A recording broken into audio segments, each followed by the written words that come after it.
Let's talk about A waves which are very important part of JVP. तर ह्या ए wave काय denote करतात, तर ह्या ॲट्रियल कॉन्ट्रॅक्शन डिनोट करतात किंवा change in pressure of right atria. आणि ह्या नीट पीजीमध्ये भरपूरदा विचारला जातो की म्हणजे वेगवेगळे ए वेव्हच्या अबनॉर्मॅलिटी तर काय काय अबनॉर्मॅलिटी असू शकतात.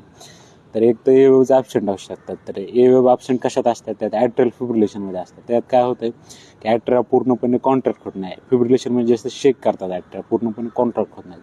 दुसरं काय असतात की टॉल ए वेव्हची साईज कधी वाढते, तर ए वेव्हची साईज कधी वाढणार, जेव्हा ॲट्रियाला जास्त प्रेशर लावावं लागणार.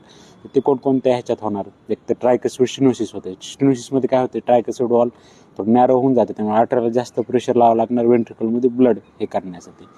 दुसरं काय होणार अजून, जर वेंट्रिकलची साईज समजा कमी झाली, त्याची लुमेन कमी झालं, तरी ॲट्रियाला जास्त प्रेशर लावावं लागणार ना पुश करण्यासाठी ब्लड, कारण पुढच्या ह्याच्यात व्हॉल्यूम कमी झालेली वेंट्रिकलमध्ये.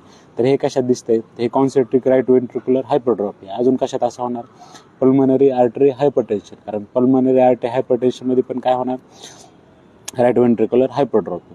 अजून तिसरं आहे काय, ए वेव्हजमध्ये कॅनन ए वेव्हज.